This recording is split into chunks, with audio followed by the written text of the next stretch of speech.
Hello friends, ये video exam time quick revision के purpose से बनाया गया है ताकि आप सिर्फ कुछ मिनटों में पीबी शैले की एडोनाइस को आसानी से याद कर सकें।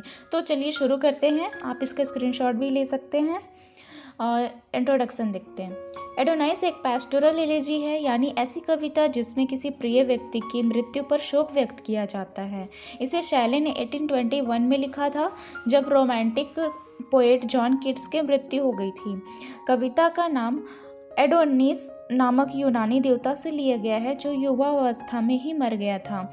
यानी यह कविता युवा मृत्यु और सौंदर्य दोनों का प्रतीक है। यह कविता 55 स्टैंजास में एंड 495 लाइन्स में लिखी गई है और रोमांटिक एज की सबसे महान एलिजियस में गिनी जाती हैं। इस पोएम के मेन पॉइंट्स देखते हैं। कविता की शुरुआत में शैले गहरा शोक व्यक्त करता है और यूरेनिया मतलब कि स्वर्गीय प्रेरणा की देवी और नेचर को किट्स के लिए रोने के लिए बुलाते हैं। वह किट्स की तुलना एक चमकते हुए तारे से करता है जो बहुत जल्दी डूब गया है। कविता के मिडिल में देखते हैं तो शैले उन आलोचकों पर गुस्सा करते हैं जिन्होंने किट्स की कविताओं की बुराई की थी, खास करके क्वार्टरली रिव्यू के क्रिटिक पर। लेकिन बाद में उन्हें ऐसा एहसास होता है कि मृत्यु किसी की गलती नहीं होती, यह प्रकृति का नियम है। एंड में देखते हैं, एंड में एक मैसेज है। कविता के अंत में शैले यह सोचकर खुद को सांत्वना देता है कि किट्स वास्तव में मरा नहीं है, उसकी आत्मा अब प्रकृति और अनंत सौंदर्य का हिस्सा बन चुकी है।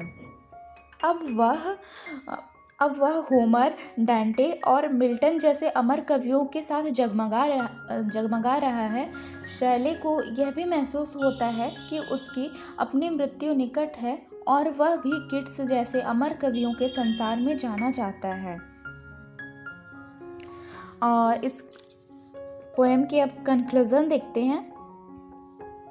इस तरह एडोनाइस केवल किट्स के लिए एक शोक कविता नहीं है, बल्कि यह बताती है कि कवि का शरीर मिट जाता है पर उसकी कविता और आत्मा हमेशा जीवित रहती है।